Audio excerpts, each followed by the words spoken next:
여러분 안녕하세요. 말씀 묵상입니다. 우리는 찰스 스펄전 목사님의 설교를 통해서 마태복음 말씀을 묵상하고 있습니다. 오늘부터는 새로운 본문으로 들어갈 텐데요. 마태복음 21장 27절로 20절의 말씀을 말라진 무화과 나무라는 제목으로 설교했던 내용을 읽고 묵상하도록 하겠습니다. 먼저 본문의 말씀을 읽겠습니다.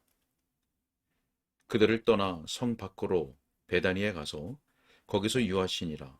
이른 아침에 성으로 들어오실 때에 시장하신지라. 길가에서 한 무화과 나무를 보시고 그레로 가사 잎사귀 밖에 아무것도 찾지 못하시고 나무에게 이르시되 이제부터 영원토록 네가 열매를 맺지 못하리라 하시니 무화과 나무가 곧 마른지라. 제자들이 보고 이상히 여겨 이르되 무화과 나무가 어찌하여 곧 말랐나이까. 아멘. 자, 본문의 내용을 읽도록 하겠습니다. 자, 이 말씀은 이적이면서 비유이기도 합니다. 이적에 관한 책들은 많이 있습니다. 아울러 비유에 대한 책들도 그에 못지않게 많습니다. 우리는 비유와 이적에 관한 책들 중에서 어느 편에 이 이야기를 넣을까요? 저는 이렇게 대답하겠습니다. 이적의 책들이나 비유의 책들 모두에게 이 이야기를 넣을 수 있다고 말입니다. 본문의 내용은 독특한 이적에 대한 기사이기도 하면서 두드러진 비유도 됩니다. 이 본문은 주님께서 우리에게 실물 교육을 하시는 행동하는 비유의 말씀입니다. 주님께서는 사람들이 볼 수 있도록 진리를 제시하시되 이 경우에는 사람들의 마음과 생각에 더 깊은 인상을 받도록 교훈하십니다. 저는 이 이야기가 비유라는 견해를 크게 강조하고 싶습니다. 만일 우리가 그러한 관점에서 이 사건을 보지 못하면 오해할 수도 있기 때문입니다. 우리는 하나님의 말씀을 냉담한 비평적인 정신을 가지고 접근한 사람들이 아닙니다. 우리 자신을 성경보다도 더 지혜로운 사람으로 생각하지 않습니다. 우리는 성경을 판단할 수 있다고 생각하지 않습니다. 성령께서는 사람의 정신보다도 훨씬 더 위대하신 분임을 믿고 있습니다. 우리 구주 예수님께서는 우리 중에 어떤 사람들보다도 선과 악에 대해서 더 나은 판단을 하시는 재판장이십니다. 우리는 그분의 발 앞에 있어야 합니다. 우리는 트집을 잡아야 할 사람들이 아니라 그분을 따라야 할 사람들입니다. 예수님께서 무엇을 말씀하시거나 행하시더라도 지극한 경외심을 가지고 따라야 합니다. 우리의 가장 큰 소원은 예수님의 행하심과 말씀에서 할 수 있는 한 많은 교훈을 배우는 것입니다. 우리는 예수님의 단순한 행동들에서 큰 신비를 발견합니다. 그리고 예수님의 가장 평범한 말씀에서 심오한 교훈을 찾습니다. 예수님께서 말씀하시거나 행동하실 때 우리는 마치 가시떨기나무 앞에 있었던 모세와 같습니다. 우리가 거룩한 땅에 서 있다는 느낌을 가지기 때문입니다. 경박한 사람들은 본문에 나오는 이야기를 매우 어리석게 말해왔습니다. 마치 우리 주님께서 배가 고프셨기 때문에 그분의 필요만 생각하고 계셨으며 푸른 무화과 나뭇잎이 있는 것을 보고는 헛된 기대감 속에 계셨다는 식으로 설명합니다.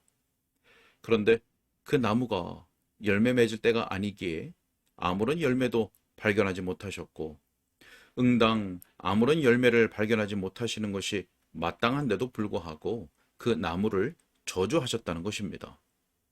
마치 그 나무가 책임 있는 인격인 양 말입니다.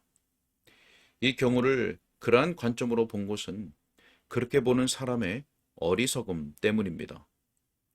우리 예수님께서는 그분의 제자들에게 예루살렘의 운명에 대해서 가르쳐주고 싶으셨습니다. 사람들이 예루살렘에 들어오시는 예수님을 영접한 것을 보면 정말 앞으로의 전망이 희망찼습니다. 그러나 결국 그것이 아무것도 가져오지 못할 것입니다. 왜냐하면 큰 소리로 호산나, 라고 부르짖던 목소리가 그를 십자가에 못 박으라 라는 말로 변해갈 것이기 때문입니다. 주님께서는 기형적으로 서 있는 무화과 나무를 보셨습니다. 보통은 그렇게 되어 있지 않는데 그 나무는 잎이 무성하였습니다. 그런 특이한 현상들이 실물 세계에 여기저기 나타납니다. 우리 주님께서는 이것이 바로 객관적인 좋은 교훈을 주고 있다는 것을 아셨습니다. 그래서 제자들로 하여금 이파리가 무성한 것 같이 무화과 열매도 있는지 보게 하신 것입니다. 아무것도 없는 것을 보시고 그 무화과 나무더러 영원토록 열매 맺지 말라고 명령하셨습니다. 주님께서는 객관적인 교훈을 주시려고 무화과 나무에게 말씀하셨습니다. 이제부터 영원토록 네가 열매를 맺지 못하리라. 그러고 나자 나무가 말라버렸습니다. 주님께서는 이 사건을 통해서 모든 세대의 사람들에게 말씀하셨습니다. 아주 적은 비용을 들여서 말입니다. 나무 한 그루를 마르게 하여 수많은 영혼들을 깨우치신 것입니다. 만약 그렇게 하지 아니하셨다 할지라도 그 나무는 열매를 하나도 맺지 못했을 것입니다. 그러니 그렇게 마르게 하였다 해도 아무에게도 손해가 되지 않습니다.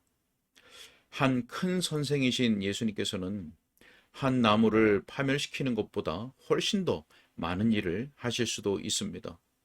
그것을 통해서 진리를 입증하고 덕행의 씨앗을 뿌릴 수 있으시다면 말입니다.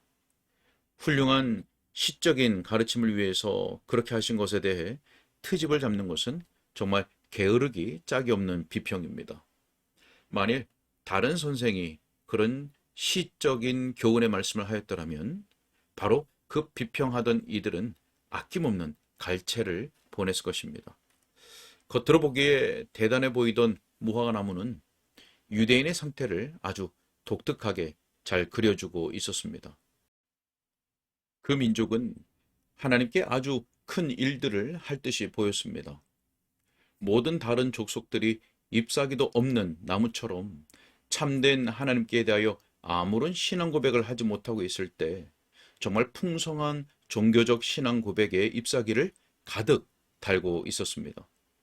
서기관들과 바리새인들과 대제사장들과 백성들의 자녀들이 율법의 문자에 대해서 아주 예민하게 따졌고 또 자기들은 유일한 하나님을 예배하는 자들이라 스스로 뽐내고 있었으며 하나님의 율법의 모든 조문을 엄격하게 지키고 있다고 여기는 자들이었습니다.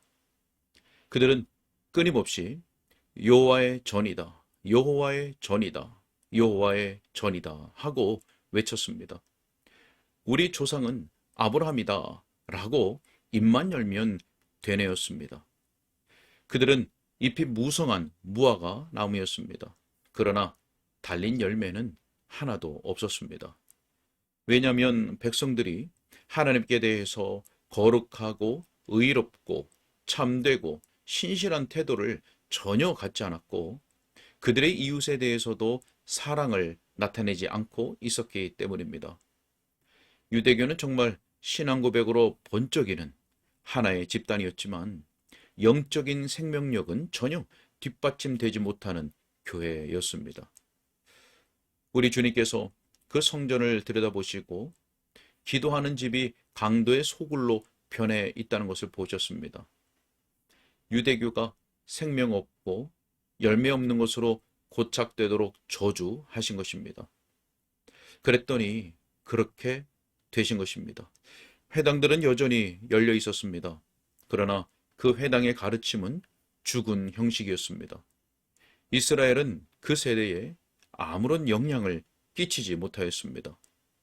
유대민족은 여러 세기 동안 말라버린 나무가 되었습니다.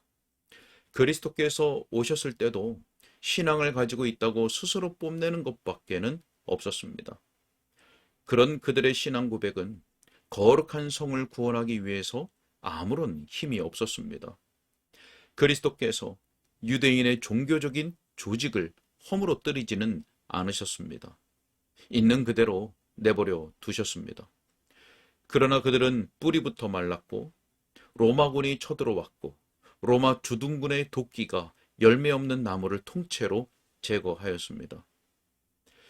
이것은 여러 민족에게 얼마나 놀라운 교훈을 주는지요. 민족들이 대단한 신앙 고백을 할 수 있습니다. 그러면서도 민족을 존귀하게 하는 의의를 나타내지는 못할 수도 있습니다. 민족들이 문명화와 예술과 진보와 종교의 모든 이파리들로 장식되어 있을 수 있습니다.